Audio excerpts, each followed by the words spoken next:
Hey everybody, this is Rydo and we're back to play Mooncrash, which really this has just become its own series for as long as it's run. So for my own YouTube content, it's basically me playing one game called Prey and then one game called Prey Mooncrash, and the two are related certainly, but not quite the same. It's been a couple days since I last played, and so this will be an interesting, I guess, example of probably the right way to play a game like this, but also not likely the way that most people would play a game like this. A lot of people would burn out of this idea. For instance, on Steam, only 2.1% of players who maybe just own Prey and don't own the DLC or are included in that. Uh, but overall, only 2.1% of players have done all of the story modes. So that is incredibly low amounts of finish ratios here. What could happen, certainly, is we don't have full unlocks or unloads going on, so this definitely could be a situation where I blow a bunch of resources trying to save all five of these people, and then I would have to kind of grind to get more points back to try and do another full run. There is also that possibility where a character just dies through a random stroke of bad luck, which that has been the thing too. Uh, Strategy wise, though, I think we're pretty well set on starting with the engineer. The supply closets really haven't played anywhere as big of a role as I thought they would. And certainly the guns have also kind of sucked. Like, it might have been nicer, since we know some guns have like modifications and do fire damage or psychic damage. I'm not sure that there's much more than those modifications, though. There might be one that does like lightning damage, but I don't think there's a water or an earth element type. But we don't have any ability to unlock those elements, and if we like escaped with everybody, uh, all five of the characters, and then we could unlock special randomly different weapons from this menu, there's not really a lot of reason to play. The Q beam, even at elite level, is just not really worth it. So it's just too slow of a gun. Like, that is the one thing certainly that would have been better addressed. Certainly,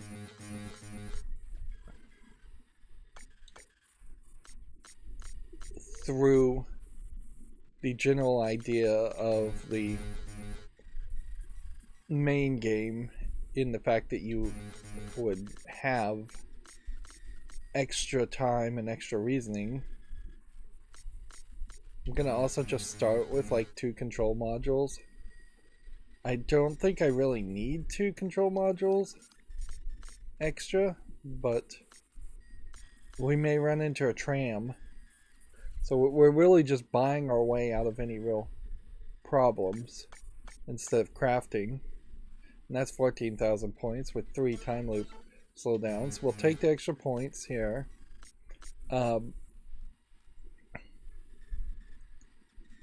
Then let's see. We probably want extra health always. And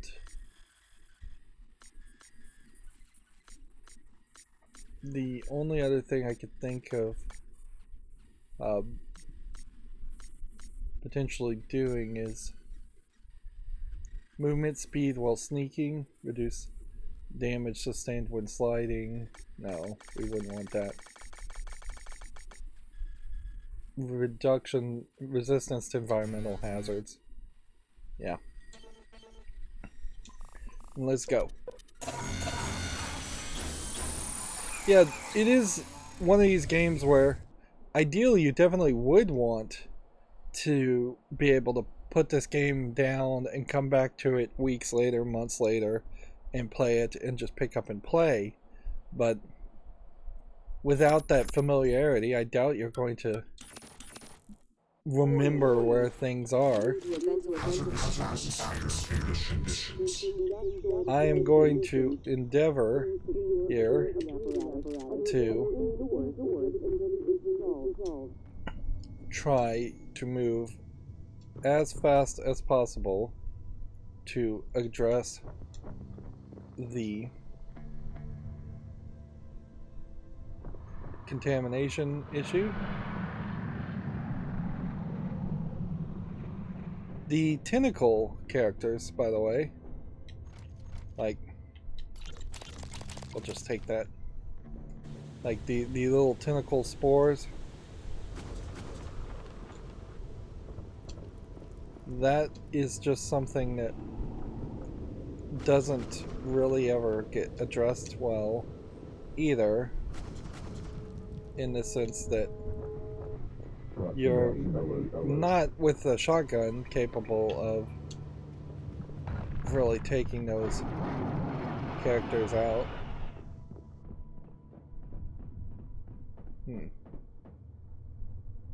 And that dust storm really had to clear out, otherwise I would not have been able to see this area at all.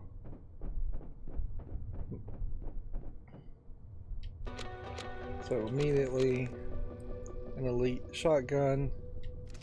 Like, ideally we would not do anything. So Moonworks has the pod. Crew Annex is unpowered. Radiation is good. Fire hazard in the Crew Annex. Pythias, the tram station is offline, both at the Moonworks and the Crew Annex. Alright.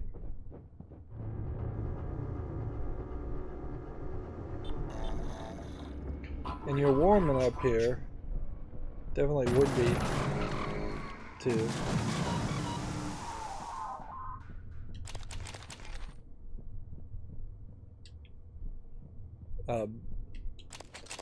fight these enemies. Let's go ahead and swap over to the elite shotgun.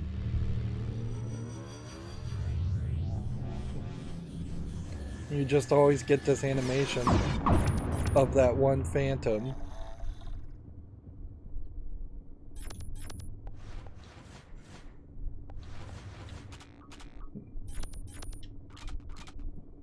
I'm right here. Move it.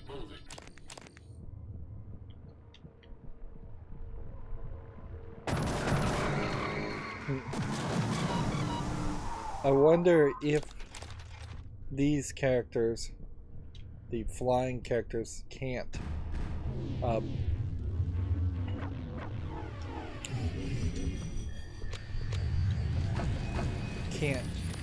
like fly in a lack of oxygen.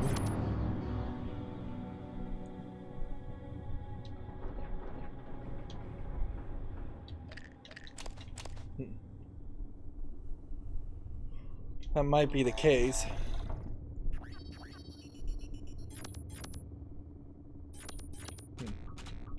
I also kind of wonder if maybe I called upon the chance of 2 trams being broken by buying these.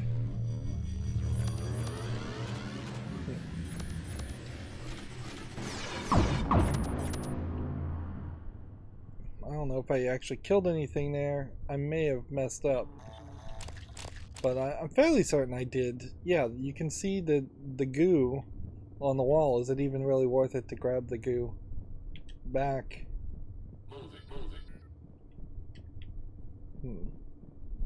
And it's questionable whether it's even worth it to like try and craft items. Warning, due to a ventilation malfunction, the crater is experiencing dust storm conditions. Please secure a breathing apparatus and remain indoors until it is resolved.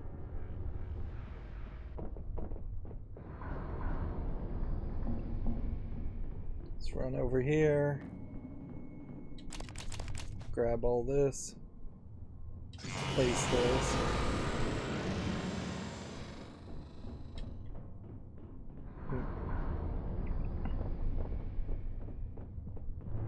And then we just need to evaluate which way do we want to go. First things first, delay the corruption time loop down. It almost feels like the delayed time loops might have reduced benefits. Let's go ahead and equip that, might as well.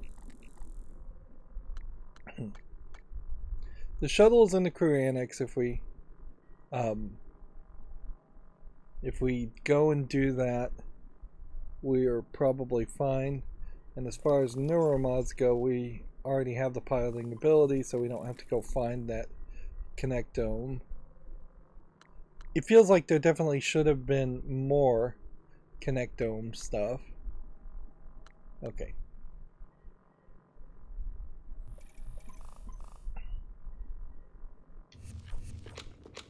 So the move here is just to go to Pytheas Labs. Just where this is going to boil down to.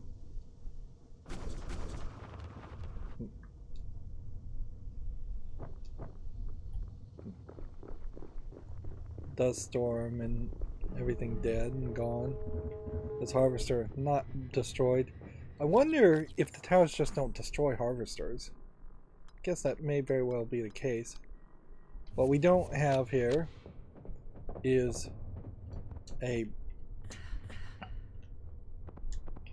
case where we have extra connection things. Like, we don't have any extra controllers, anything like that, so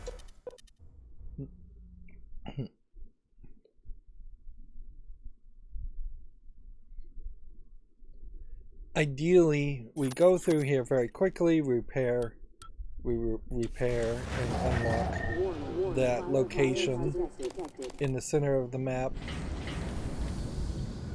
and recycle some stuff and then leave. The one thing we really wouldn't want to do here is die with a bunch of stuff not quite ready.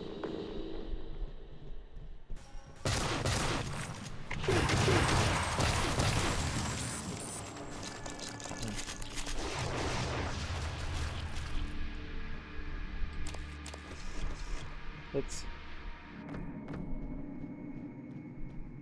go and grab a control module.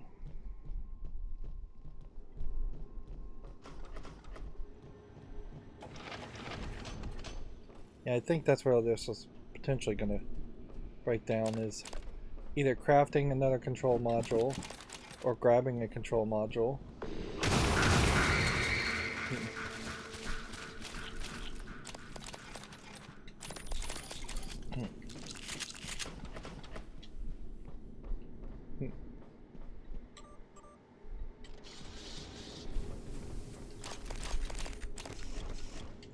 So I'm just kind of grabbing resources to turn into other resources. Yeah, unless there was something weird that happened here.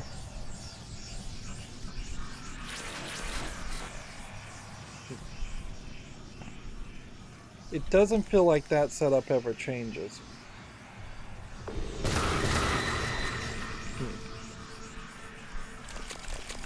We can definitely see how the advanced setup here has changed everything as far as just having an elite weapon. Let's go ahead and use this and get the corruption level back down. Sure, I guess it is also very likely that the whole experience here would be different if I was at a higher level of corruption. The enemies would just be stronger.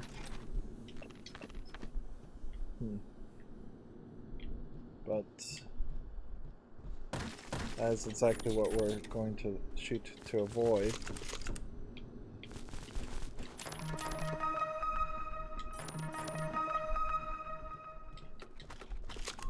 And we may just have a straight up care package ready to go for the other area. Only problem here is I didn't find the code. I didn't see a note here. And I didn't see a note anywhere here because I wasn't really looking. So that does bring about an interesting question as far as, is there possibly another place where the note would be? Otherwise I'm gonna have to just, here it is, 8116. If anything, that highlights there's just not enough variety here. It obviously can change, but so often it didn't change that I never really learned the possibility of things being different in different places. Okay.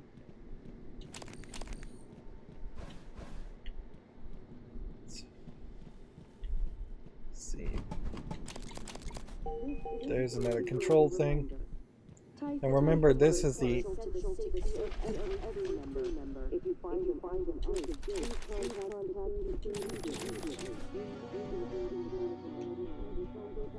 Come on. This is the character that has the improved inventory space. So it is nothing for me to pick up all of this stuff, whereas if I was playing as any other character, it would be a hassle. And so with that, we have glue guns, which I won't do anything with. A advanced Q-beam. We can even get rid of the elite wrench. The only question, I guess, would be spare parts. This would give us one spare part, whereas dismantling an elite would give us one spare part, so it doesn't matter.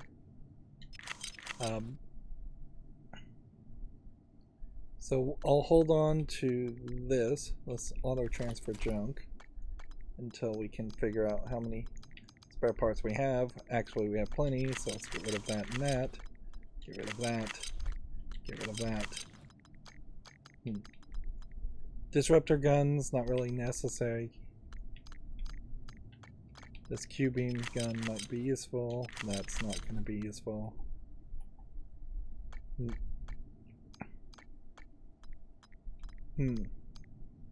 So get rid of that, get rid of that, get rid of that.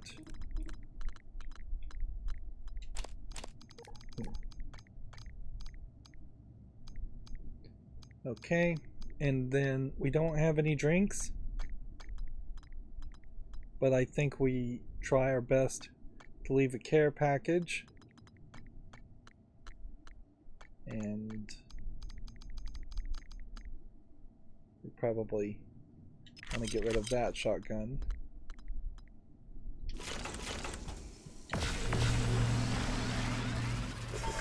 So, as far as food goes, there's 1 food, 2 foods, 4 foods, 5 foods. don't think we have any anti-rads. There's shotgun and another shotgun and some shotgun shells. Am I seriously ever going to use the Typhon lures? No. Should probably convert that into resources also. Just a whole pile of resources here. Let's start with building more delay time loops.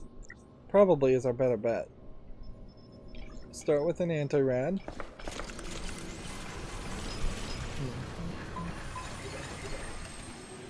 We never got anything that would let us have water, like a non-alcoholic drink or even an alcoholic drink.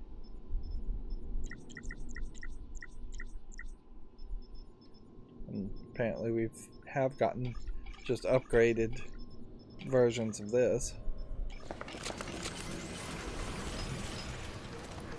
Let's go ahead and toss that.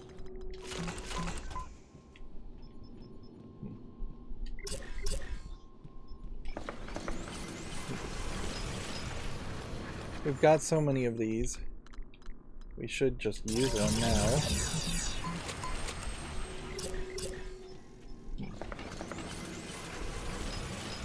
See, it just kind of doesn't even make sense to make a neuromod upgrade, because we just don't need it. Okay. So I'm just gonna leave 2 of these as part of the care package. I'm also going to move this where this is, and then swap a pack of food, since we just don't have like a lot of room there. Yeah. And yeah, the anti-rad is more important, so we'll leave that.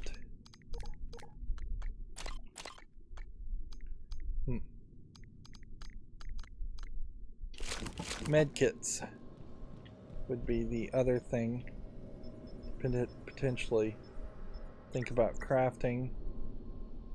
Are we going to be anywhere close, though, to make medkits? This whole system still is a nightmare as far as moving things around. Alright. Let's see. Suit repair kits would give me orange. Would anything else give me orange? Disruptor batteries would give me orange. EMP charges. Null will terminate. Transmitters. Just get rid of them.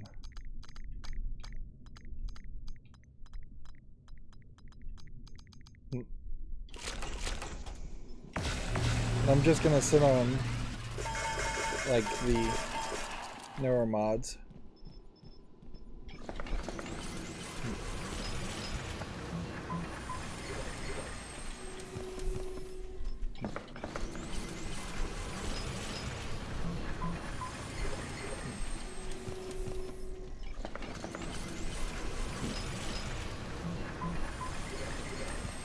Odds of me needing medkits are kind of low, but whatever. We'll take it.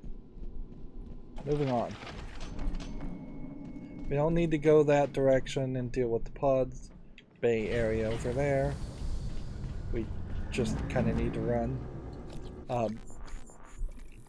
Just to double check, yes, escape pod is in Moonworks, shuttles and crew annex, so the only thing up here is the tram station and the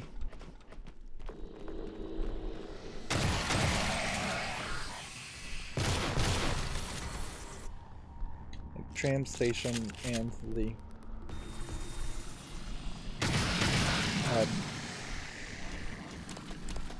office.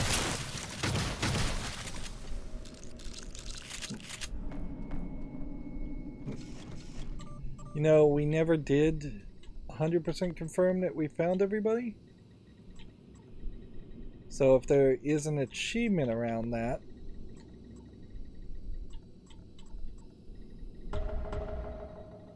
like, there's 2 people in the Moonworks we haven't found. There's nobody in the crater we haven't found.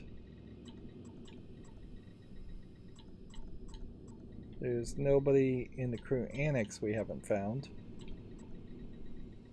And then there is just this person who we can't click on. So very possibly we just need to find the 2 people in the Moonworks.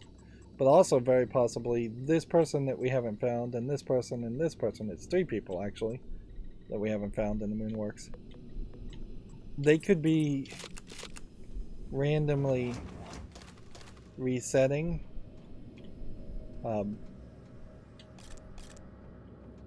Yeah, I don't even think it's necessary to like grab things. Like, if I do run around here and grab items, it's really just going to be at the detriment of other people being able to grab things later.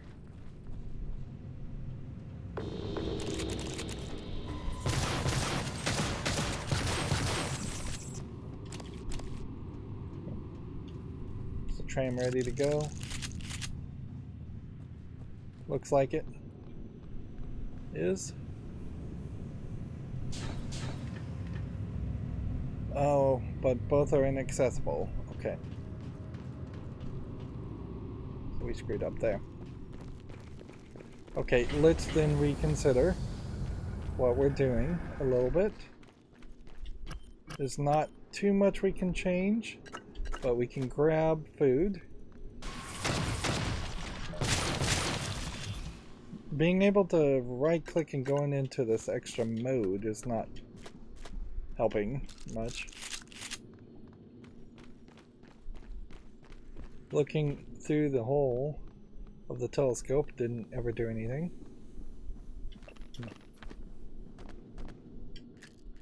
Okay.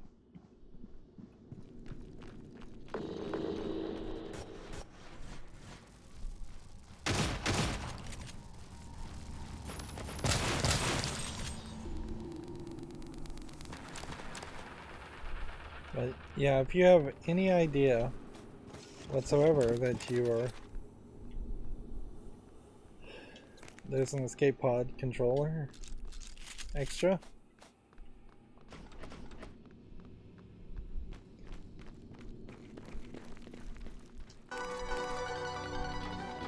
Our corruption level's about to go up.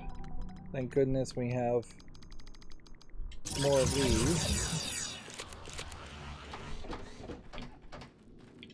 So mostly I'm just looking to take a care package, probably to the crew annex, and escape, and leave the care package that I already have where it is.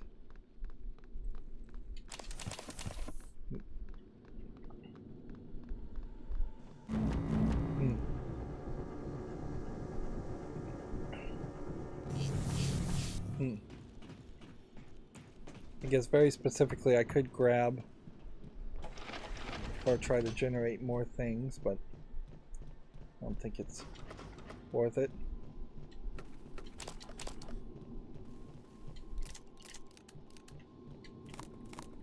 Just grabbing a whole bunch of garbage. Did we ever find all of these volunteers? Seems like the answer to that is also no. But I can't click on that, so that does imply to me that that is just storyline resetting. Alright. Off we go. Never really a reason why you need to go into that area. They obviously just made that too spooky of an area for most people to be willing to take on. So instead of having any random item in there that you actually need to collect. They've just marked it as a forbidden zone. It would be very weird if it did turn out that there was a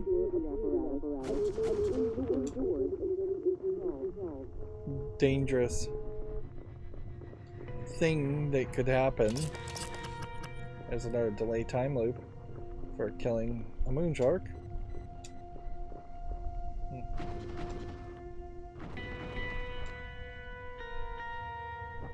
Are we going towards Moonworks? I don't think so. We're going towards Koranix.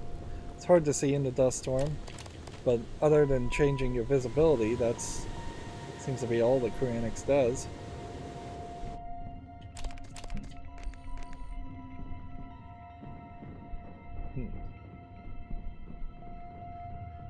I guess I couldn't go to Moonworks anyways without fixing the tram card. So this whole run may just be a run in which we don't use the tram cars. And if I die, then we have to totally reevaluate our focus at that point as far as just spending a lot of resources.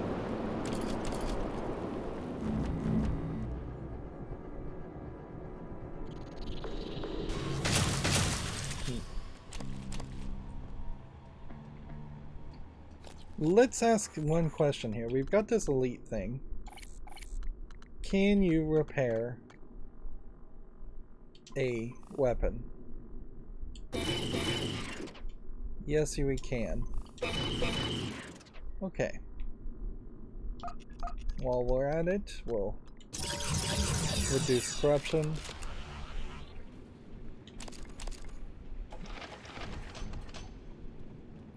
Well, that definitely creates a different situation.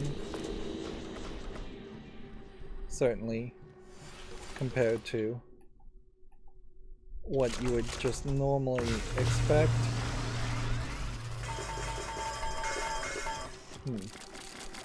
Where every other character is just going to be tossing items. Okay. Anti-rad. Craft one of those. And then delay time loop again. Of course, we do run into the problem potentially where we'll get to the shuttle and then we'll use 2 delay time loops to reduce everything, and that'll be basically all we can do. See, going through here, probably not even really worth it, because you crawl through here, and then something's going to attack you, or in this case, fire damage. We've got a full weaver attacking us, and can we just straight up ignore that? I think we can. And I guess the question then would come down to, are there some drinks we could get upstairs?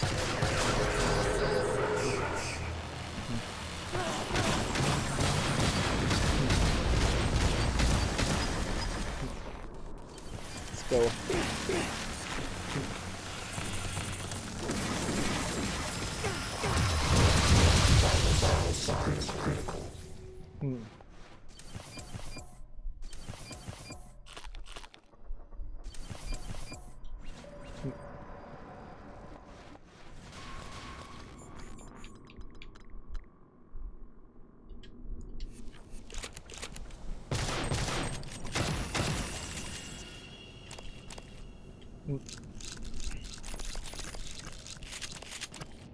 Well, that was a significant increase in danger, and that probably has a lot to do with the fact that there's just a lot of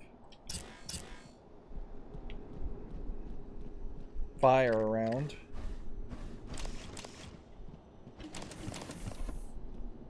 Requesting operator. Which that does definitely create a situation where you can have a random spike in difficulty, even if you're playing particularly well.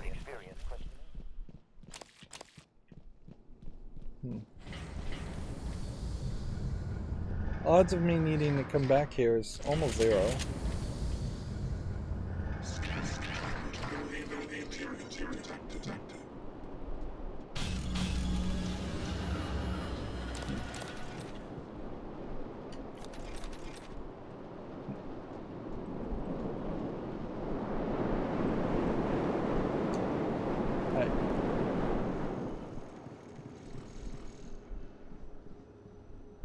Just don't think that there's anything here that's gonna help me. I guess what we do here though is we leave a care package, since we are basically leaving at this point. So we'll give a shotgun. Yeah, I guess what we would potentially want to do is dismantle those. Well, let's see. Split this and leave those. We will split this and leave those. We'll leave a pod. This doesn't really matter because we won't need any more of that. More food. Food. Food. Food. Take one of the anti-rads. I guess we'll just hold on to one of them. Not that it's likely to matter. If we're gonna give them shotguns, we need to give them shotgun shells. There's one liquid drink. There's one liquid drink. Suit repair kits.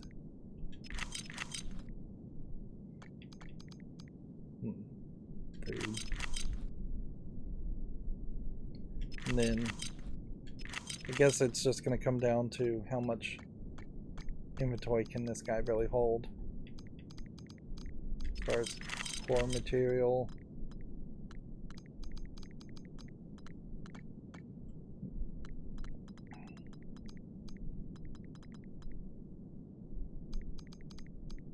Just take the newer mods too. Like, it just doesn't matter.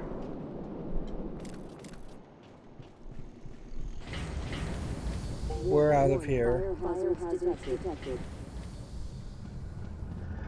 at this point. There's this, unless something immediately up here is like an Inferno Phantom, we're just gonna walk through this door, and then once you're through this door, you're perfectly safe. Go ahead and use this. Well, maybe not 100% perfectly safe, but whatever. And so I guess the real question just would come down to, do I want to even grab something? Like, we'll grab the neuromods, we'll grab the health kit, we'll take the shotgun shells, and I don't know, if there's just some reason that we were to come back here, we'll just kind of leave other items. It would make a lot of sense to leave items even up until this point, and then once you're on the ship, obviously at that point anything you grab is going with you. Feels like these boxes probably should not be affected by shotgun shells.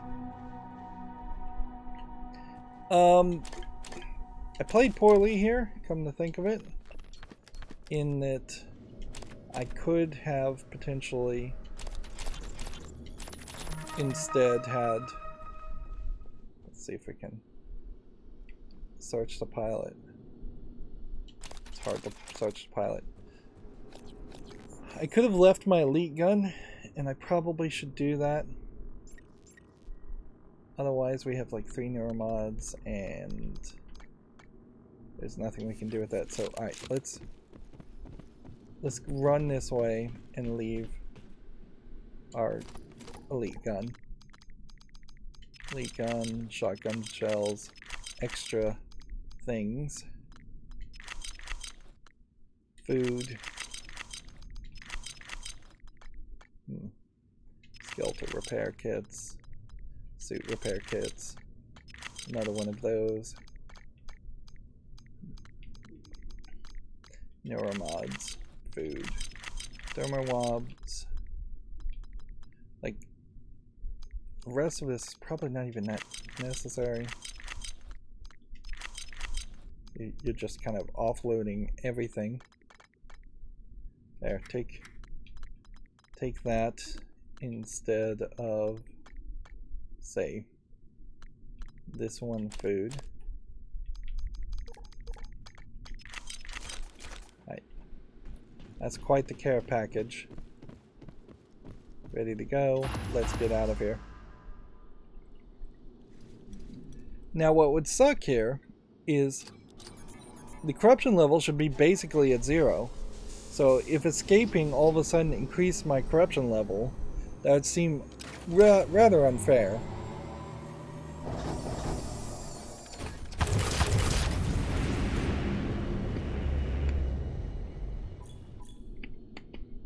Sorry.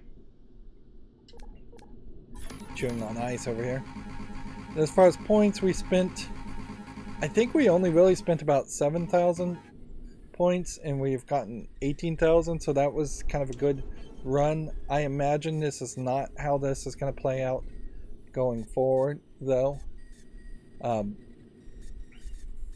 next person that we should play as almost certainly should be the custodian. We need her to either take the escape pod or the mass driver on the moon base. We could go with the security officer first and clear out the area a little bit better, but I'm not sure if that's really the way to go.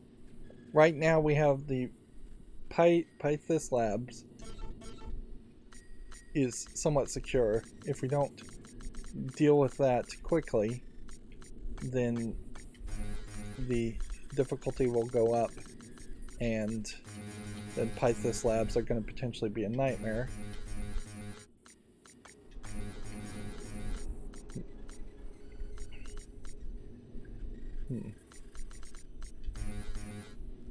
Two, three, four. I'm going to go ahead and take a couple health kits while we're at it. And a propulsion system for safety.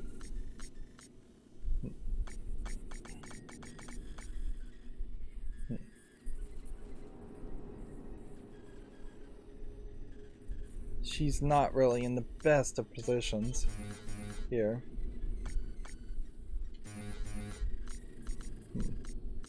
Because she is going to have to go and hack the portal gate.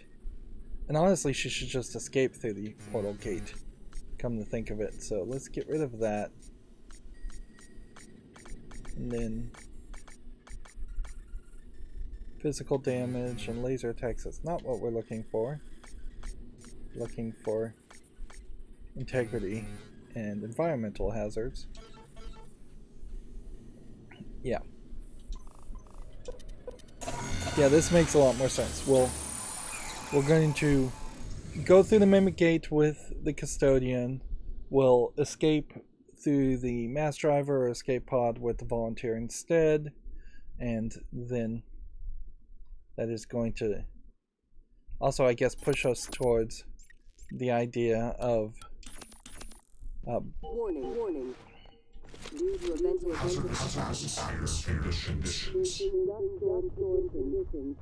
we probably want to do the Director next after this. Our corruption level is still at level 1. We'll have to keep an eye on that somewhat.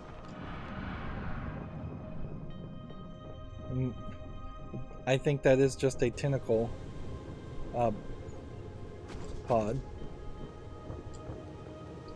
I was actually able to defeat the tentacle pods with an elite shotgun on one shot, but anything less than a pretty ideal elite shotgun, and you tend to have to shoot multiple bullets, and then it becomes kind of bullet spongy because it spawns tentacles that are not inherently taking damage to the core part of the pod every time they get shot.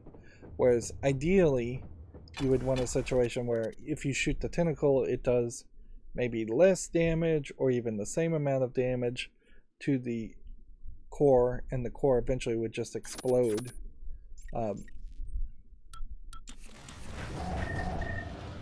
Those tentacle pods really don't equate too much as far as the main game.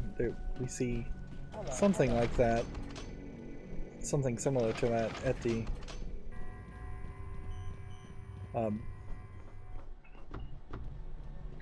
at the near end of Prey, the original main game of Prey, but that's about it. And I literally may not fight anybody else in this, so this very possibly is just going to be a waste of time to have spent so many points. Level 1 hack. If there was any other character that possibly could have done a level 1 hack, that it's so used, and I straight up am just gonna leave a lot of stuff here. Leave that, leave that, leave that, leave that, that, and that. We really don't need to leave the KASMA key, but whatever.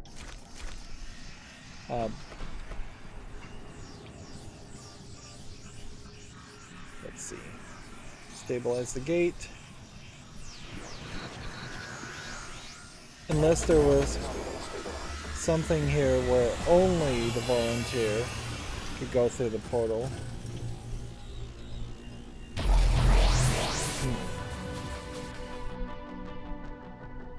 Yeah. But no, it says you've escaped through the portal. Remember, successive escapes in the same run lead to increasing larger sim point rewards. So we probably spent about 7,000 points on that setup when that was fairly unnecessary. That being said, I'm not going to leave my characters, since this is just our last run anyways, so underpowered, so it still makes a lot of sense to do all of this. The only thing I guess I could really think that you might want to save points for is if you were just going to play some more. It gets hard to justify playing more, but yeah, if I had 70,000 points and then I bought a bunch of neuromods with all of those points for the next run, and then unlocked a bunch of abilities that I would just be using for my own entertainment, I guess, that'd be fun. But it really does just create the same scenario as the main game, is in the sense that yes, I could play the main game of Prey a second time, but I wouldn't want to. I guess a second time is a bit of a nebulous term in this case, because we played Mooncrash multiple times at this point.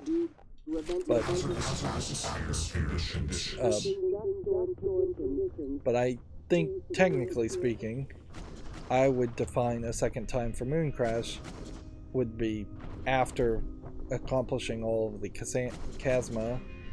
I keep wanting to say like Kazam or Shazam or something.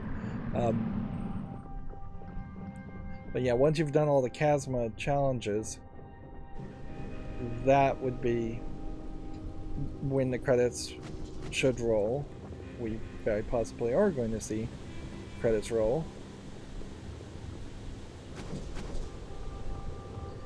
So then you have to kind of think what could happen in a game like this that would have increased my odds of wanting to play more after doing all the KASMA challenges.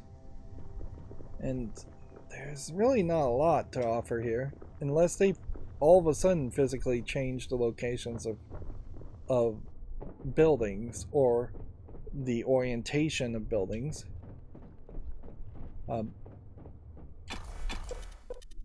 I'd be fairly uninterested in doing the same thing for another 20 hours.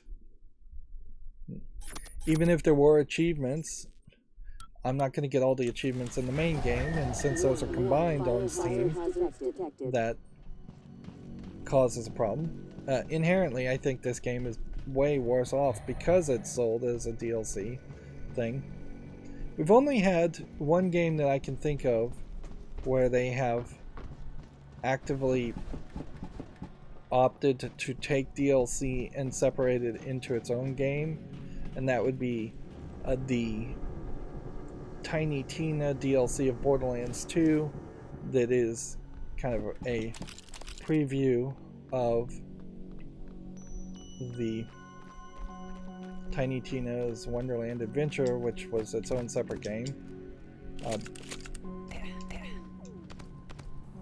And even at that, people were very upset with the idea of the same game being sold and being arguably poorly advertised as being the same content just as a standalone expansion.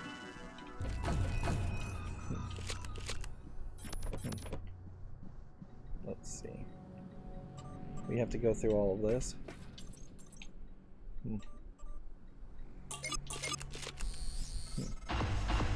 Riley. There's just not going to be any surprise. Now becoming untenable.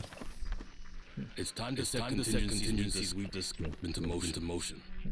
I need you to copy everything you got onto the vault operator I sent you. The research, connectones, everything. Morgan was right. I never did figure out what reflows are. They are obviously just a joke. Happening up here will likely spread to you if it hasn't already. And this should go without saying that we keep the board out of the loop on this. Yeah, worst case scenario, there would just be a phantom up here. Get it done. We'll talk again soon. End up and dying. Riley, be careful. I'm fairly certain you've got at least one KASMA working for you. And we did find out eventually that the KASMA mole put in the control key that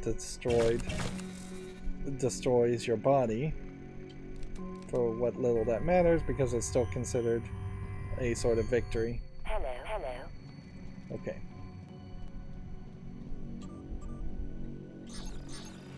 But we don't have to copy all the data or go through the whole process again. So, use this to load a corruption level. And do we have anything we could do with the neuromods? Right. Do that. Otherwise, I mean, worst I guess we could do here is leave all of our stuff here just in case. Yeah. I don't even really have that much stuff, so just give them everything.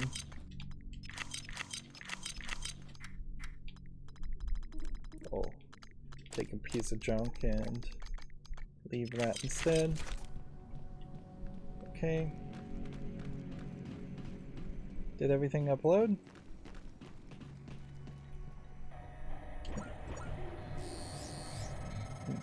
Before you launch that operator, I need you to take one last precaution. You have the emulation Morgan was tinkering with. Use it. Copy yourself. I know it seems morbid, But we can't shrink from the reality that you might not make it off the moon.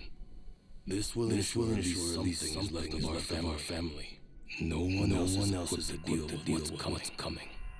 I'm putting Talus in the dark after this. You won't be able to reach me. Hopefully, we'll see each other Earthside. Goodbye, cousin. The general idea, I guess, is that there is an actual Morgan, and you just weren't playing as that Morgan in the main game. Spoilers for the main game. And instead you're playing as a Typhon with the memories of Morgan. But at a certain level, it is kind of obvious, though, that Morgan must have actually invented the emulation technology and neuromod technologies.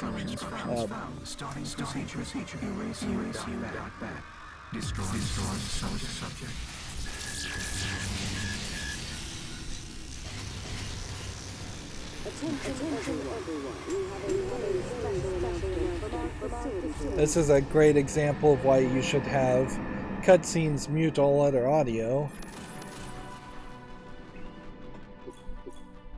Okay. So, we got 9,000 points for that, and we spent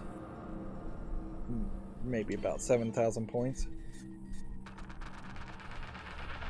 Okay, so the move now, I think, is to play as this guy. He can go and clear out the escape pod for us, and we should just like waste resources on that idea.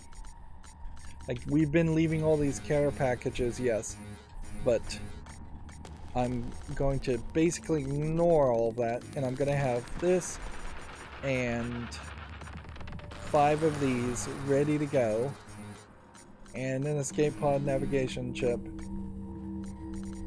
ready to go. We'll take more delay time loop things, which that definitely has been working perfectly fine. We will take the increased propulsion ability and we'll take maximum health. And I think that may be the maximum we can have anyway, so taking integrity of the suit, I think we'll just say no to that. We've done this multiple times already. And what's funny here is we're going to get through this whole run in about an hour instead of the runs taking 2 hours, now that we're spending all of our resources. Which is a shame, because this really is showing how the experience should have been the whole time. Is that every run should have been about an hour. Without actively trying to make this go longer, like, I don't know what more you could really do in a run like this. It would really just be a matter of wasting time and picking up resources, trying to potentially completely clear out the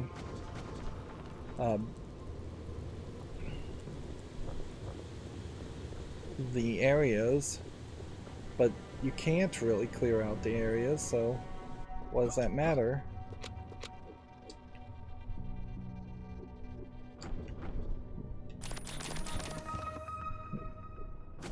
I seriously doubt in this last run we're going to find any new duplication plans or fabrication plans that aren't duplicates.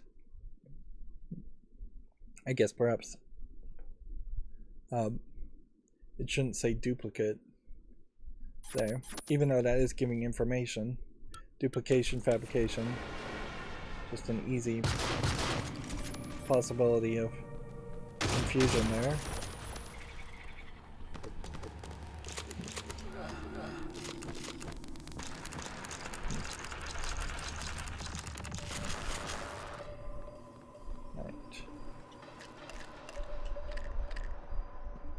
We'll look over here for resources, even though they're very possibly are not the right resources to be looking for.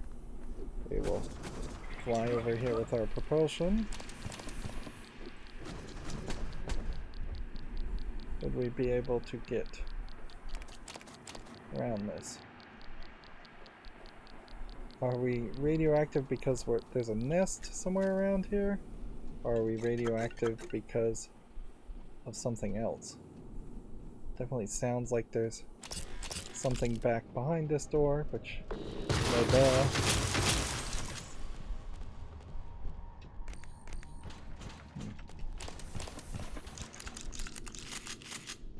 Did we get everything in each of these lockers?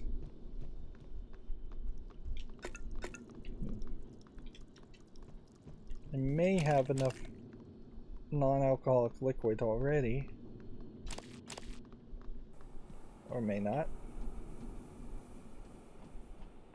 Let's go ahead and jump over here.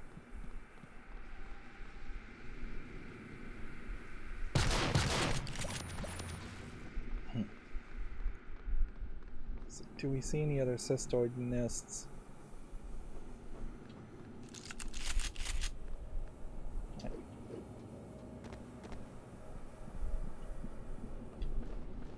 The real danger that's potentially workstation unlocked. What was the whole deal with that?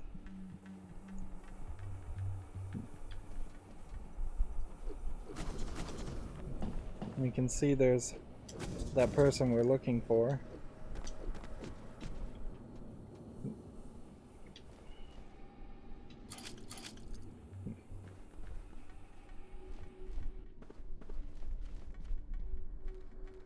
Right, so the goal here is to unlock this door, investigate as much as possible, and clear out as much as possible over in this area. So we're just going to keep an eye on corruption Warning. One level. escape pod remaining. Please evacuate in fashion. Is there really nothing here? As much more in line with the experience I've had with these nests. It's not the worst idea that you need something that takes multiple shots, but I definitely would have hoped it would have been more of a one shot, two shot real quick. Would have cleared things. Maybe it's more of a case where you should run towards the enemies to shoot.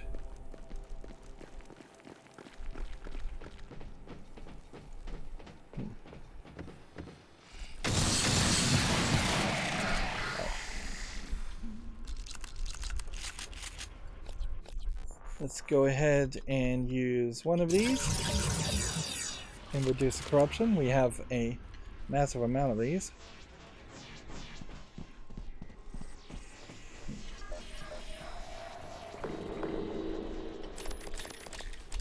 Apparently there's a mimic somewhere. Nope, not a mimic, a weaver.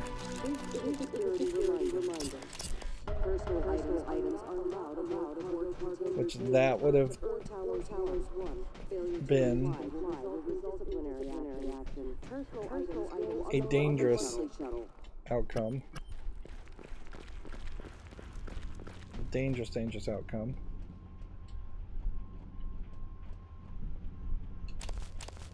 Okay.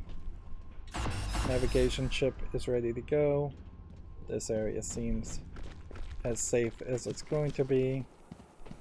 Let's recycle junk while we're at it. Get rid of that, get rid of that. It's probably a little too early to get rid of that. We are, I think, at a point where we have we have the internet, we have the food rations. We just would need the liquid drink.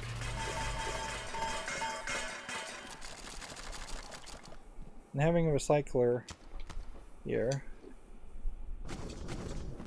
is not the most efficient thing, because you don't have a crafter to synergize with the recycler. Okay. We have a body over here, so let's go and see if we can find the body. It's probably a waste of time to do this, but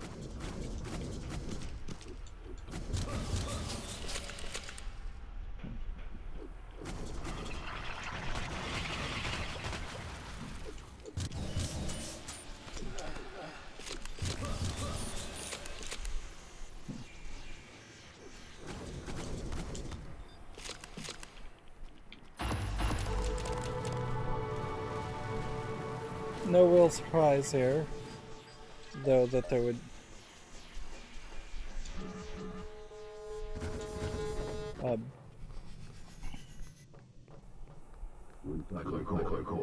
Online.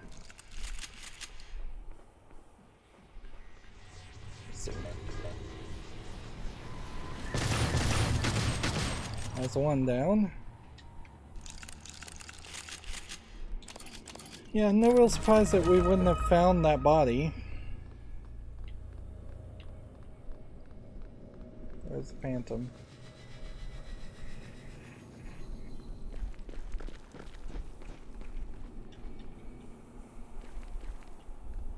So there's a Phantom down this way.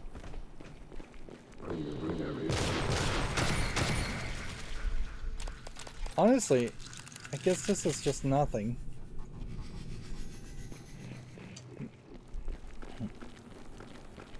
Right. Let's go ahead and use another time delay.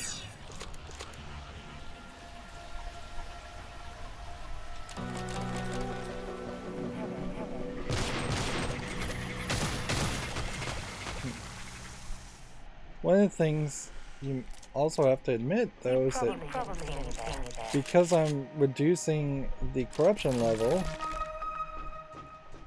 I'm not likely to get the most amount of points that I potentially could have gotten. Like, there is a much more dangerous way to play this, in which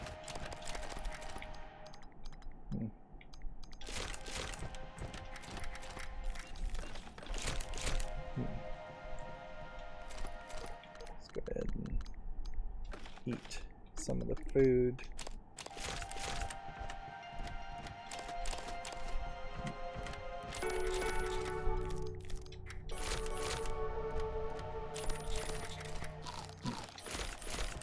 Just eating a lot of the food instead of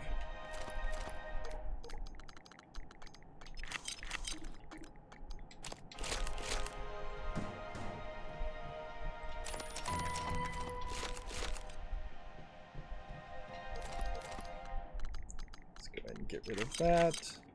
While we're at it, get rid of that.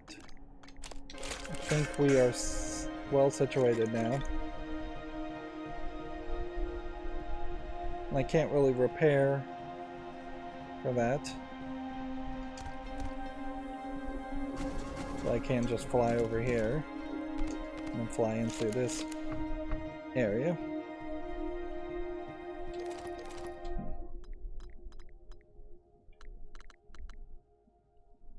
Yeah.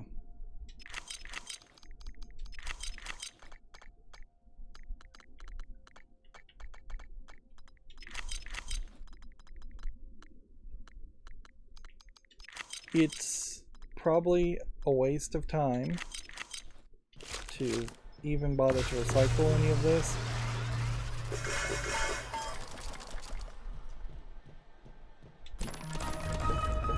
You get neuromods and health kits, and that's about it. So we're setting ourselves up just to be in a fairly safe location, safe setup.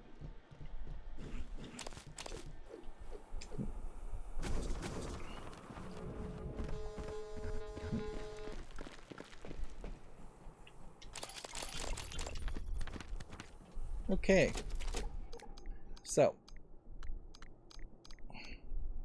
split this and put an anti-rat in here.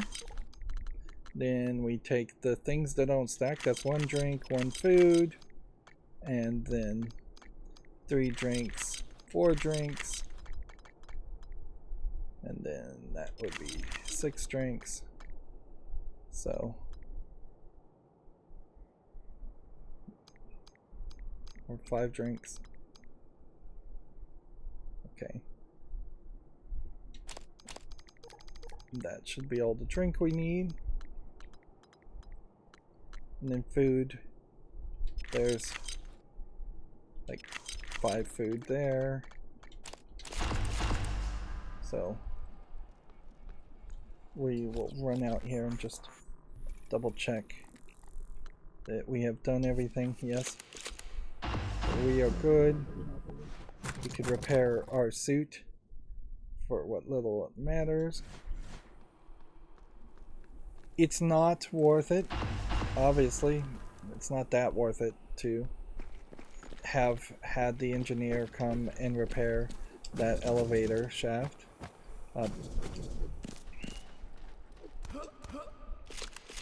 And yeah, undoubtedly, if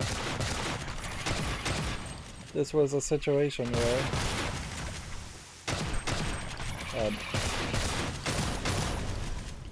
oops.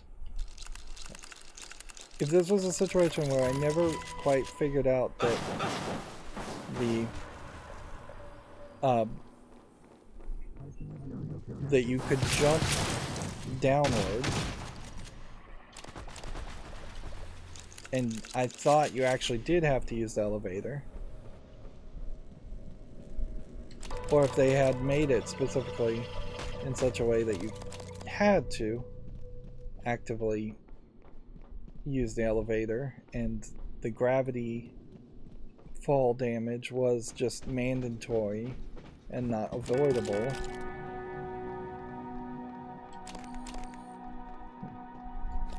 Let's see. Out of an abundance of caution, I am going to use this. And even at that, we're going to have like 4 escape things, so I definitely need to leave some of those. And that might be a little bit dangerous.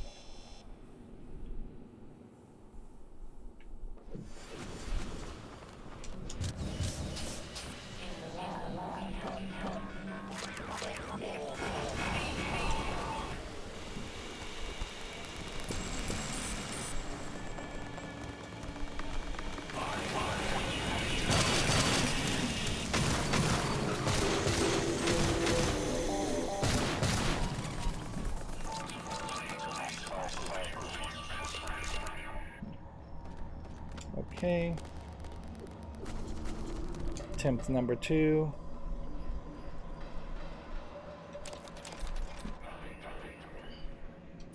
Great. Grab that. Scanning. Typhon material detected. Initiate launch sequence.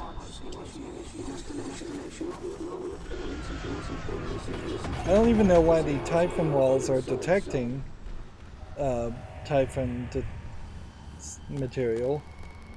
I guess the technopath, which they never really did a great job of differentiating between a telepath and a technopath. There we go. There we go.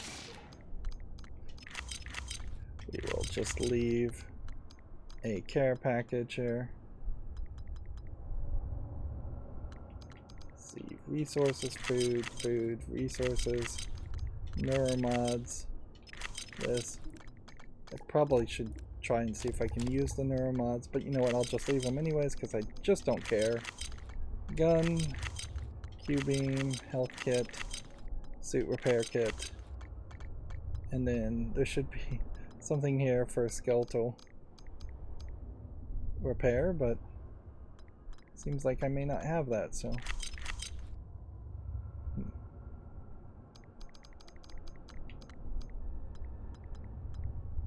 Well, it would be really unfair if the game said I broke my legs, and because I broke my legs, I deserve to lose.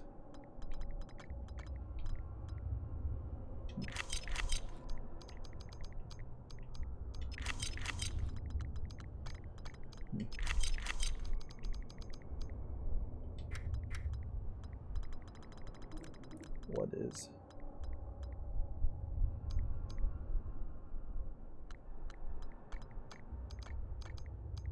Is there anything else? Just gonna go ahead and use one of those right now.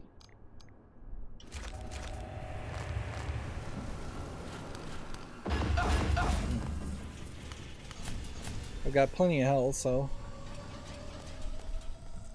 it would be funny if we start to see the cutscene now and it still makes the ouch sound every time you walk. We never got past this visual glitch of the gloves textures just not really loading in. It almost seems like that would be intentional, but if it was intentional, then why not have it consistent throughout the entire cutscene where it just doesn't load in?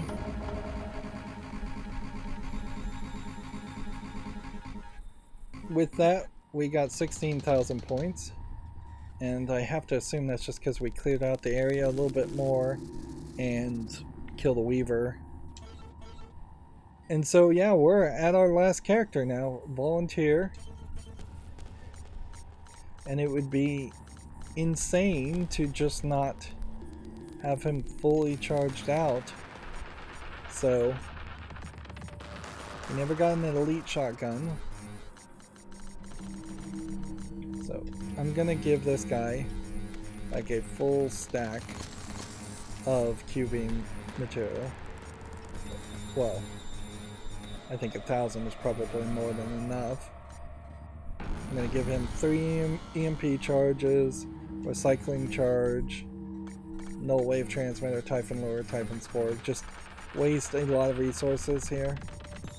I'm gonna definitely take like 3 or 4 of these because I'm not even going to actually try and run towards that. I'm gonna take a couple skeletal repair kits because obviously we didn't have any of those.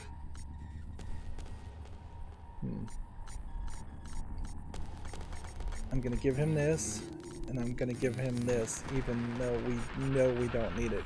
Just absolute certainty. We want to have the highest possible chance of success. Yes, is that wasting potentially 10, 20,000 points? Yes. But I'm not going to play this game after this point anyways, so I just don't care.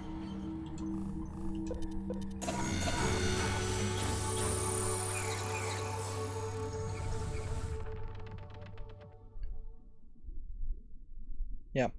We're probably going to get a cutscene of the hacker at the end of this, and then we'll get credits, and we'll probably get the good ending, and I don't think there's really a way to have gotten the bad ending once you've set up your system of the backup oxygen. Corruption level is still at level 1.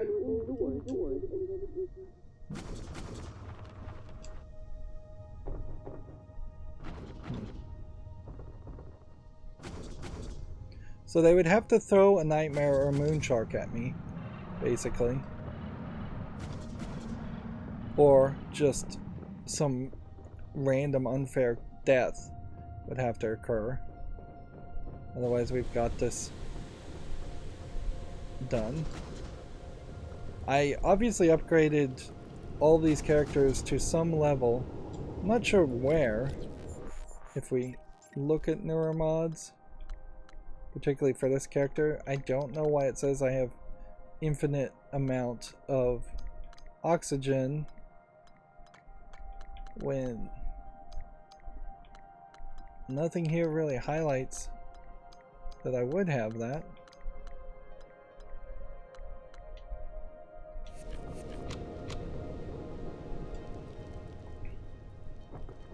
Unless the game decided to go in a very different direction, we will use the burrow ability to get under here.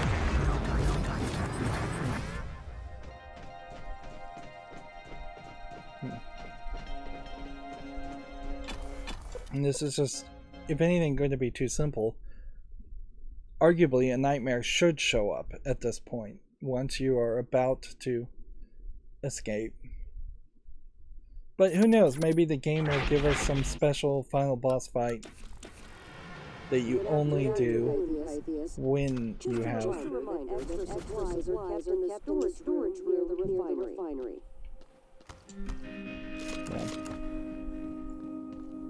It'd be kind of unfair if there was a big boss fight.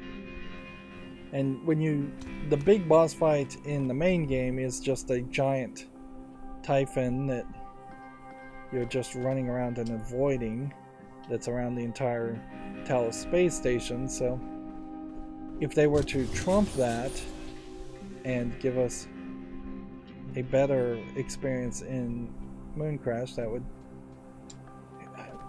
kind of suck, but it would also just be better in general. So you can't really complain about the DLC being better, in my opinion. Let's see. Did I leave what I have left, a care package in this whole area? I don't think so.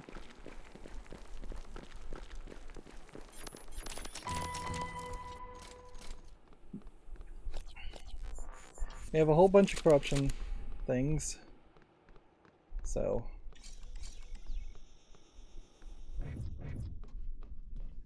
I guess it probably wouldn't hurt to see if we could maybe pick up an elite weapon in this area.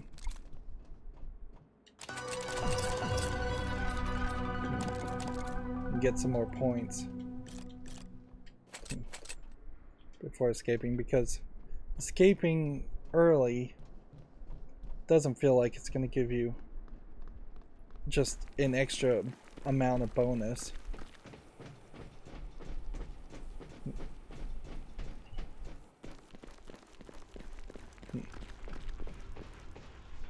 And then I am a typhon, so I have to go under. We are just done. The escape pod navigation chip was in, so we can definitely look to see if we can do anything with the neuromods. We can't, so that's not going to give us extra points. We have way more of these than we needed. So how much resources do we waste? A ton. By buying this, by buying a ridiculous amount of bullets, buying one of everything, having 4 slowdowns. But yeah, last thing we wanted to have happen here is to have this fall apart and then have us have to do a whole nother run. It wouldn't have been horrible if we had to do a whole nother run, but it could have been a struggle, because we started at like 78,000 points at the beginning of this episode, and we're down to like 30,000 points. So even if we get 32,000 points specifically for having the 5th character escape for the first time, it still is only going to get us, I imagine, close to where we were and not way higher. Although it may just give us like 1,000,000 points at that point. You could certainly see that example where the game decides that to unlock everything for you, so you might want to play some more. And then if you don't like the fact that it gave you enough points to unlock everything, you could then just start a new save file. And even at that, if it did give me 100,000 points or even 1,000,000 points, we haven't found all the fabrication plans, almost certainly. We haven't found all the people. So there are some achievement things that you potentially could set for yourself, either in-game or to actually get achievements on Steam, if you really did want to play more. I just don't think I would want to play more. I got 2 achievements just for doing all of that. So, yeah. He gave us only 10,000 points, which is not that much. And then when you look at the scoring, otherwise, it's 50 points for locating a person, 100 points for collecting the keycard off that person, and then an extra 2,115 points because of the chipset, and then escapee objectives being complete for 1,000, and then crew escapees in a single run gave us 10,000. So we got 10,000 for doing the KASMA order, so you'd never get that again. So just subtract 10,000 from this, you'd get about 13,000 for that 5th part of the run. Overall, it would be really nice if they had showed us how much we had spent and how much we had earned for all 5 of the runs, but the menu system here is just not particularly well designed for its own concept. So now we have a new incoming message from Basilisk exiting the simulation. There was some thought that this may turn out to be a dream or a simulation or fake too, like the main game, and that you really don't have a family and they just implanted those memories into you. That being said, that would be an interesting twist to throw out after already foreshadowing the twist of Basilisk and KASMA killing you after you achieve your goals as a hacker contractor. I don't know specifically why Basilisk is trying to save you. Good luck to you. Okay. As far as emails go, don't have anything here. Peter, never spoken. I'm the OC KASMA Corp overseeing unit. Basilisk reports to me. You've done brilliant work for us. Thank you. Unfortunately, budgets are tight. We just can't afford to pick you up. We're going to honor the contract and send your completion bonus to your family. Thank you again, Peter. We'll make it quick. There's no new toys.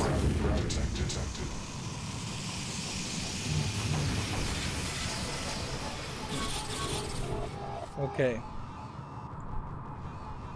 Gravity system's offline. We are over here. We found that the KASMA control key was in the operator, and we knew that, but I hadn't grabbed it. And so now we come over here to insert the command key. Orbiting maneuver privilege is enabled. Run check, systems check. So we're about to crash into the planet. All systems normal. Orbiting maneuvers. Earth intercept. KASMA deep space platform. Connections. Alright, let's go back to Earth, I guess. I guess the other option would have been to go to the deep space platform, where it's decommissioning now.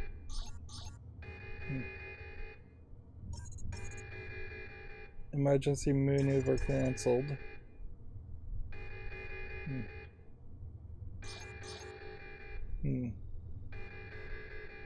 Fuel.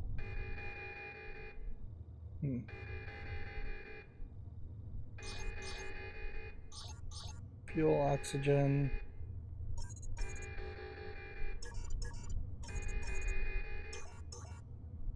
Decommission.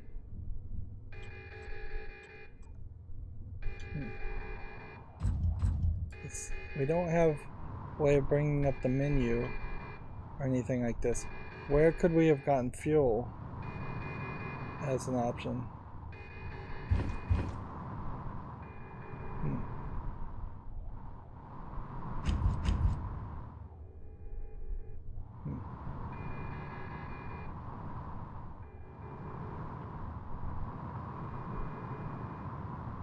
Cargo open? No.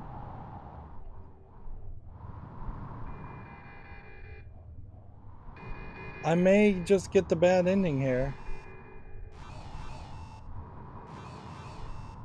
Gravity on, cabin depressurized.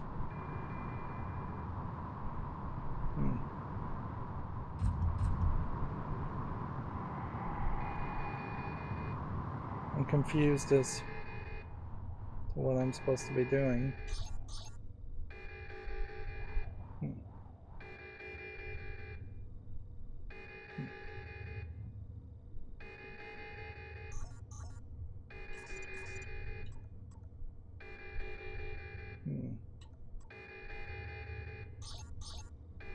Like, I'm not hitting any button here.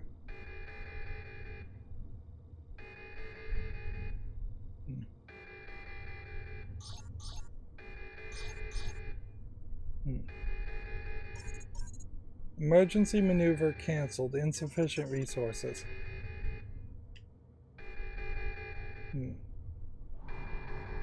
I have no idea where fuel would have come from.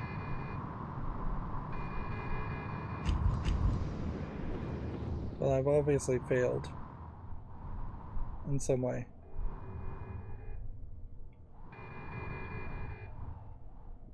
Like, it definitely feels like this should have opened up and let us get to fuel.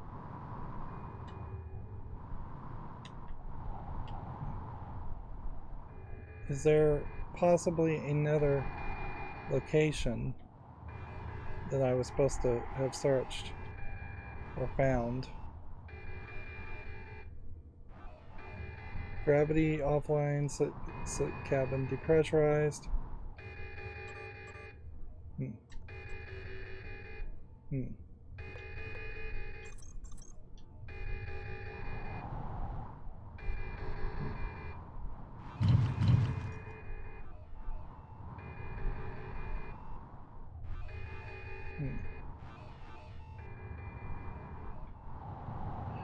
There's...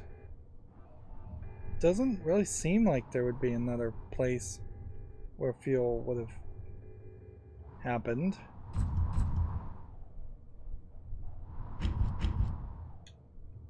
I don't even have a flashlight.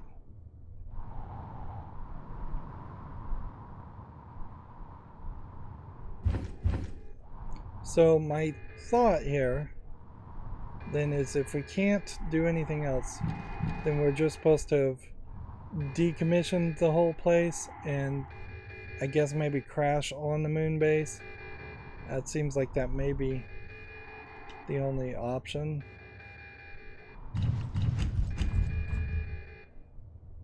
Yeah. It definitely doesn't seem like we can do anything else. All connections to KASMA Command Center are logged.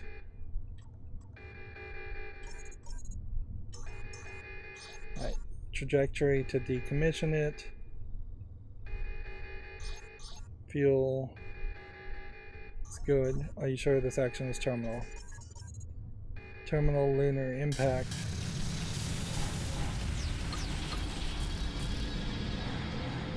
So now we have a cutscene in which we're crashing this on the moon, and I guess the idea is we're going to possibly jump out as we're about to crash on the moon.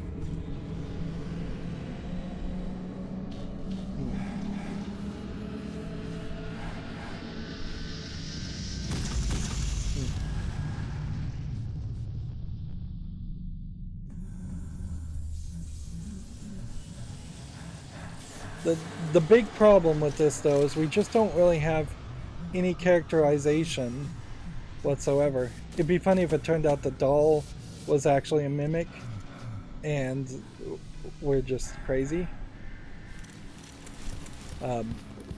We're being controlled by a telepath. I don't think you could really jump out of a space pod as it's crashing into the moon and save yourself. Hey, there's a space shuttle. Are we actually playing? No, this is just all cutscenes.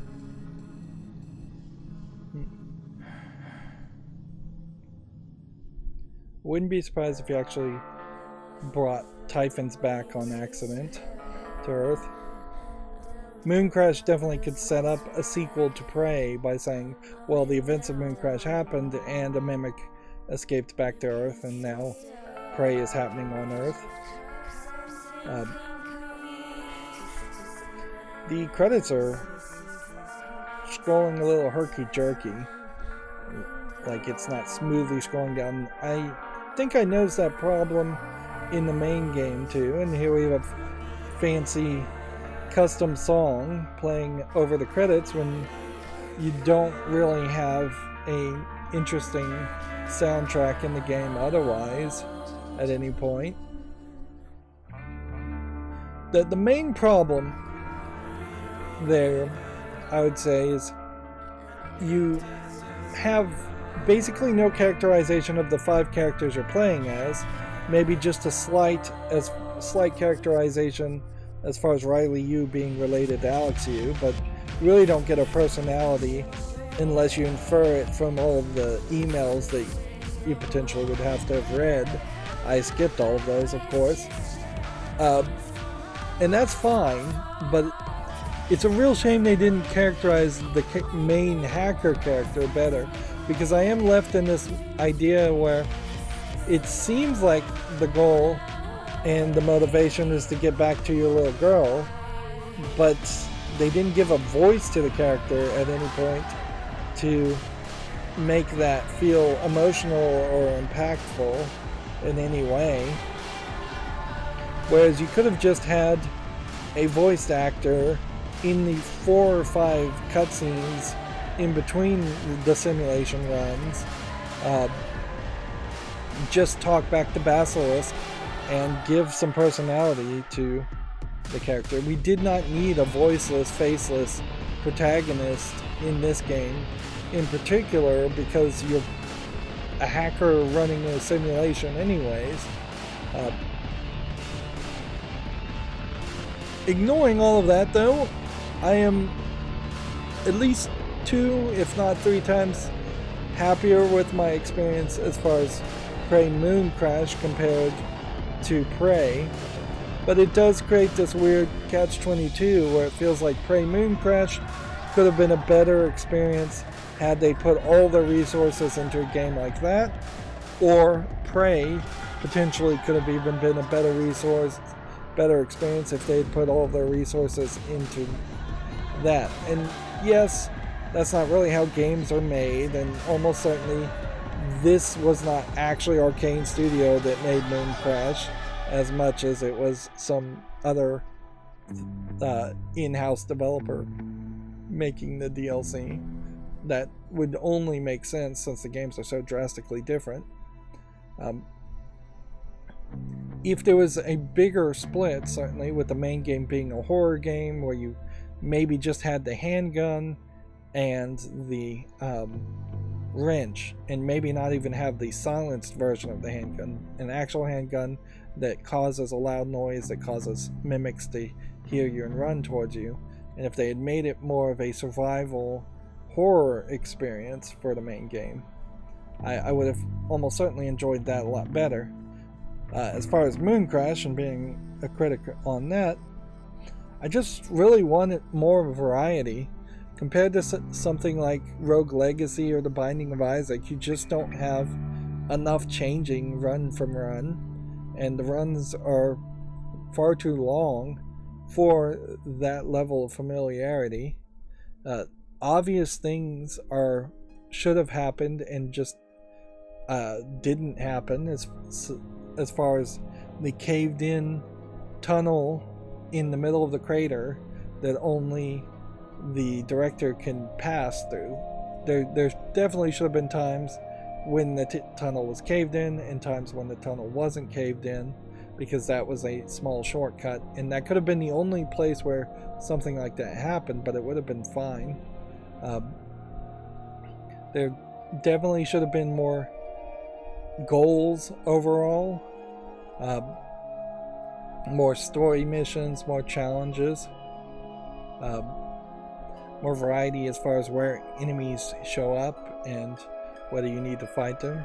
At the very beginning of this game, the moon shark felt like a brand new enemy who was going to potentially always be around and always challenge you, but after you figure out that you can either avoid them or kill them, and then you don't really have to deal with them anymore,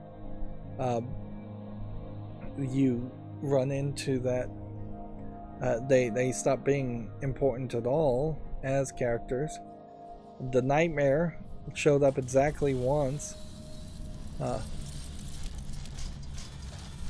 Apparently the governor of Texas helped fund this development of this game, so there were some tax breaks around it. And we can see that there are 2 of the dolls, so a mimic is making it to Earth. And that definitely feels like that is the only ending, that you would just never have another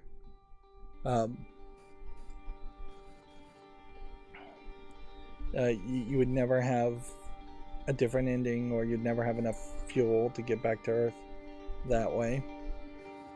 I got yet another achievement called Cryptomancer, which says finish the game with a surplus of 50,000 points or more. And that achievement, for reference, has only been done by 1.7% of people who either own, I assume it's people who either own the main game or the main game and the DLC of Prey Mooncrash. As far as hitting continue here, we should just see what this does. Microgravity detected.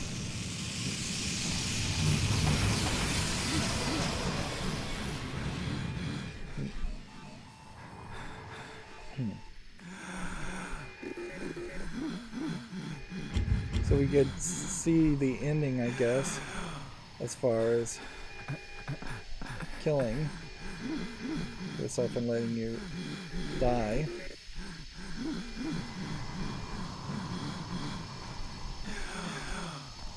I'll hold on to this. 16 more seconds. But yeah, you can't jump back in the simulation and play anymore. So you would have to just start a whole new game. 5, 4, 3, 2, 1.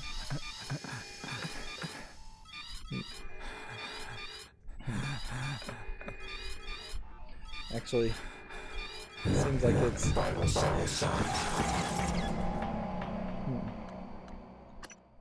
So no real special in there. So yeah, you would have to just start all over again, so having the extra points was pointless. I definitely feel like that could have been very annoying. And I'm just looking at the settings here just to see if there possibly was something that we could have changed. Nope, doesn't really look like there's anything of importance there. So yeah, that's Prey Mooncrash. No deep revelations or surprises, since it has been very much an arcadey experience. The experience that I've been enjoying for the almost entirety of this experience. I don't think there was even a specific point where I had a major difficulty spike that irritated me that much in Prey Mooncrash, so it's a fairly well balanced game. We may have seen a couple stutters for a relatively new game, but we didn't see any major crashes, or, well, no, we did have a lockup or two, So maybe a little bit of a patchwork could happen here, but I definitely would be happier with more randomization overall than over just a few patches that fixes a few bugs. I don't think that there's a higher difficulty setting here. But I guess there's nothing we can do anyway, so let's just see. Yeah, there's no difficulty setting in this. So This is Basilisk. Hello. This is Basilisk from KASMA Module 13. We are sending two classified pieces of technology recovered from TranStar's moon base. They should be arriving in a few moments. So you can't do anything here yet. You can see the two toys on the shelf are missing. So those toys were the equivalent of the special companions that you could summon. But it definitely makes it seem like there might be more. There's a lot to do. Yep. I'm sending you orders so you can check them off as you go. Oh, and congratulations. I am pleased to inform you that executing these orders will fulfill your contract. Sounds like there might be a typhon outside. That would be really surprising. You'll be with family soon.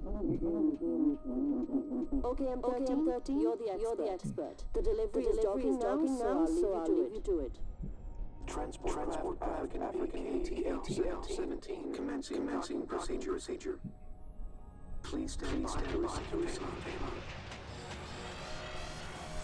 So yeah, unless this game was going to do...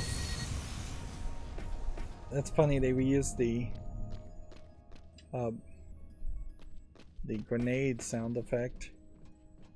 So you didn't have the LG visor. Didn't have that. You can't search the inside of that. Who put the thing in the briefcase is a question. Certainly to ask. Feels like a human would have done that.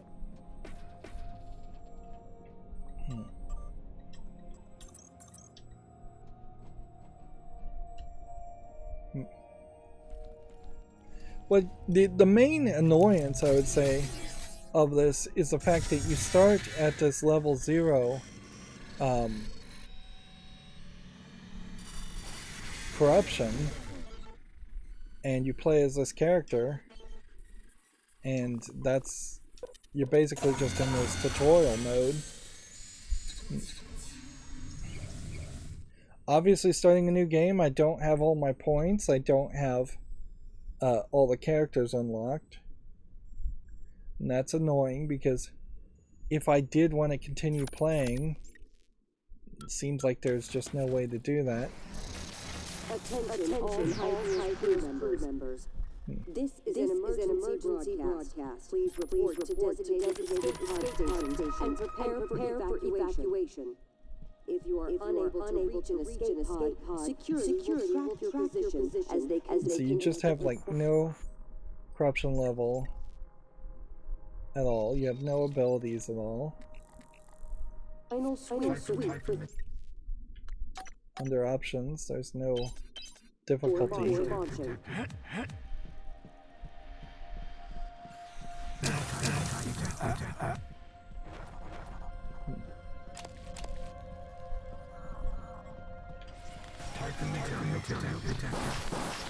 And they throw a thermal mimic at you. There's no way you're gonna survive that.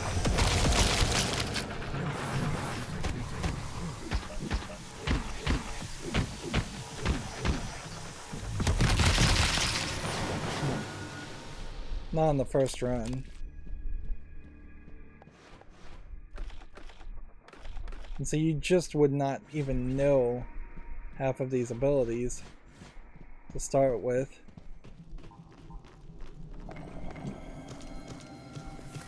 There may very well be an achievement around the idea of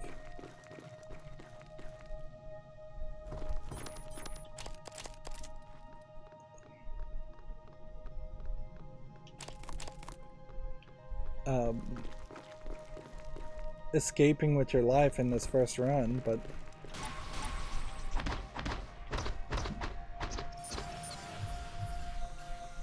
yeah, odds seem almost approaching zero that you would actually be able to escape with your life in this first run, even if you're really lucky. There we have a glue cannon fabrication plan.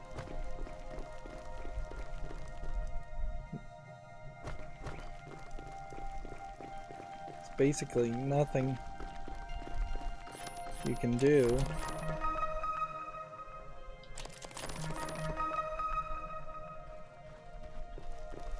It would make more sense that there would be an achievement for simply having a fairly high amount of points on this first run, instead of actually expecting you to escape.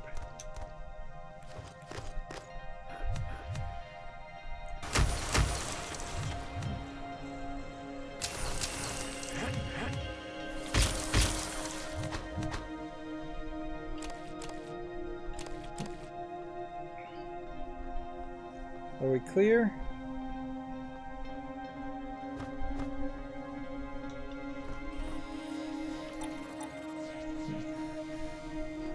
One more mimic.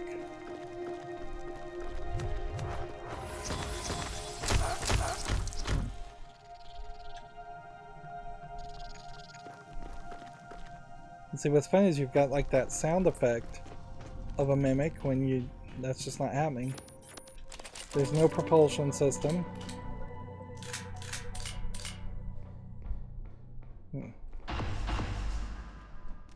Right. The main thing to take from this, though, is it definitely doesn't feel like anything has changed.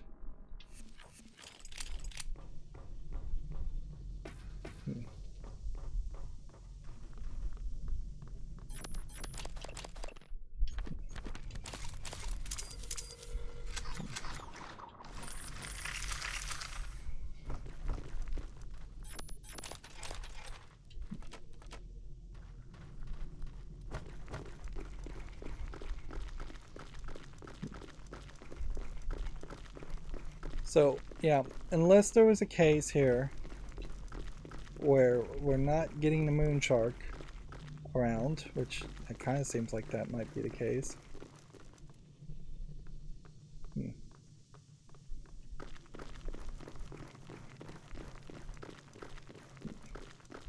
Don't have anything other than a Typhon lure.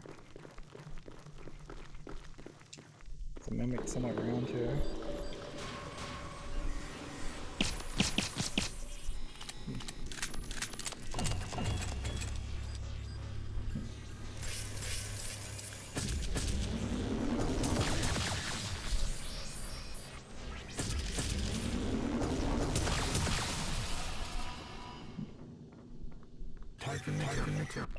Detected.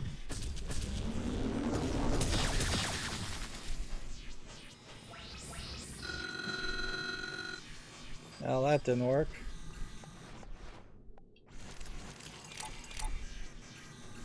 Where's the other guy?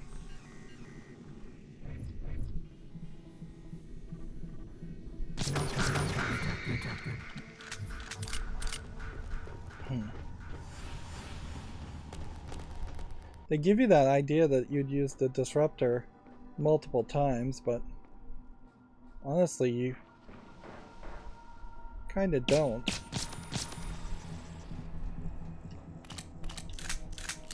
It's too big of a weapon and just ridiculous to carry it extra.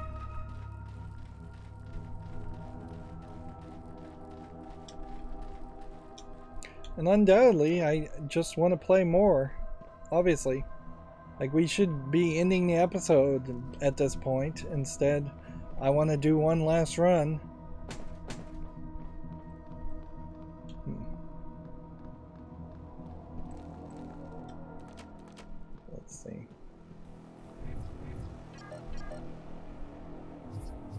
I guess the question comes down to, Warning. can we? One escape pod remaining. Please evacuate. Initializing. Command. Please remain within 5 meters of the field.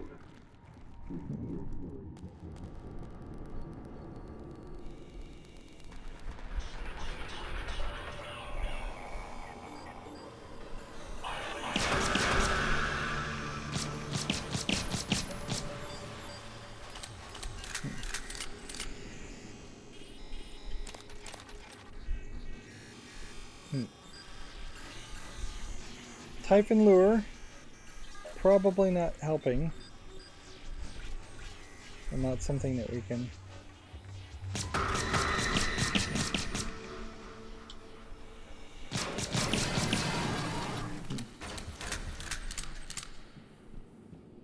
Right, so then we have the harvester now, and minimal amounts of bullets.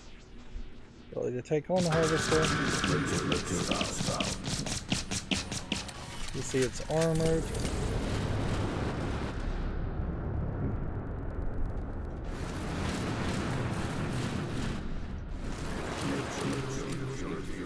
Detected. Okay.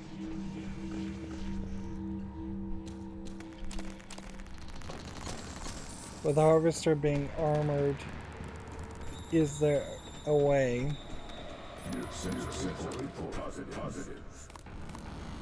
to Simple report. Positive.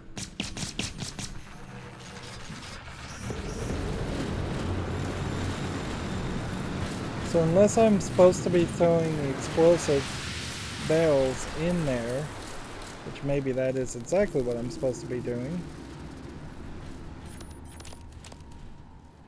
I am not sure how we could defeat that guy. You're just not going to have the crafting abilities.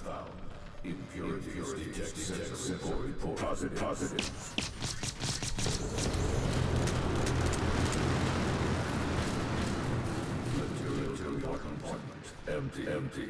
Do impurities detected. Warning. Vital signs.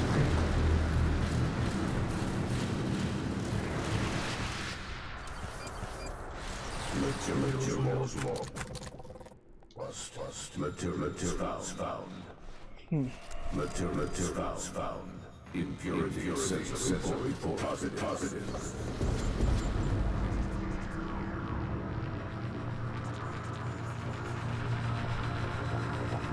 Maybe that will let me clip through it.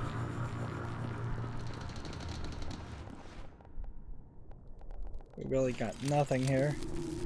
Just a few bullets.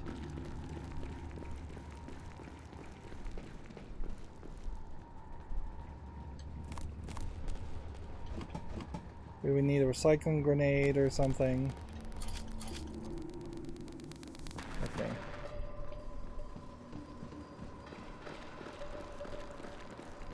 What it really is going to suck if this turns out this is Simple report. Positive.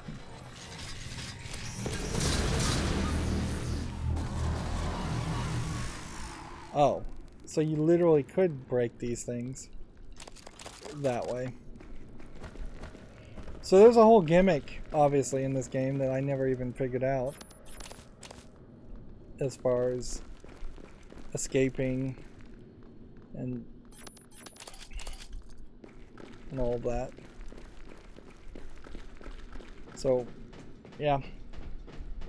That just really makes me wonder how many other tricks are out there in this game. Or how many other achievements you potentially could have accomplished. There's probably a few.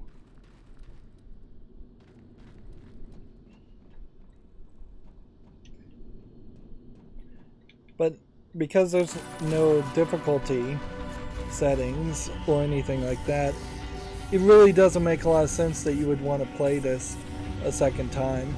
unless you just want to never accomplish all the KASMA orders and instead want to just unlock all of the abilities. And arguably, if you want to unlock all the abilities, you would just play the main game instead.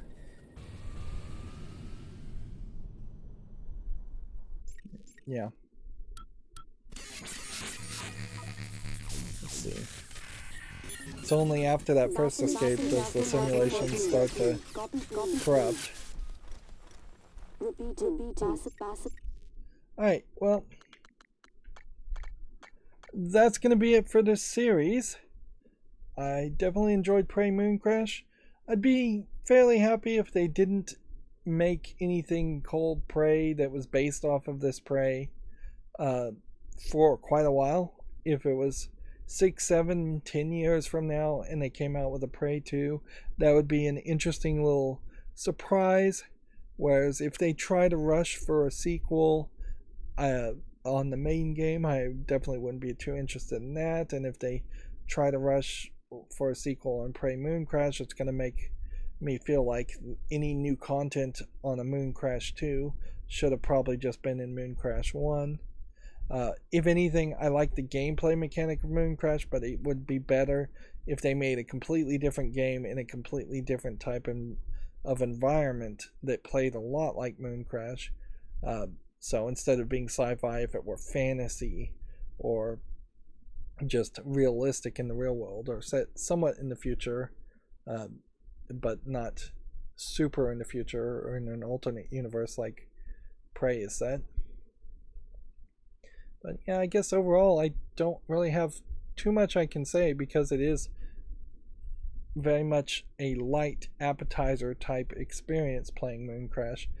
There's no real story or backstory to get too into the weeds about or be obsessed about, unlike the main game, which was trying to tell a much more in detailed story, even though I don't think they really succeeded very well on that. So yeah, that's going to be it for this series. As always, I ask you to like, share, subscribe, comment, and watch every second of my videos because that helps me with YouTube. If you go to my YouTube page, I have a playlist tab, and there's a playlist for every game I've ever covered. There's plenty of other games to check out. I'd say check out like Portal. It might be an interesting comparison as far as telling a narrative in a uniquely different world, even though Portal plays very differently than Prey. Also, down below in the description, there's a link to my Patreon if you want to support me further. Or you can just friend me on Steam and get me a game off my wish list or a gift card. Thank you for watching. Have a good evening.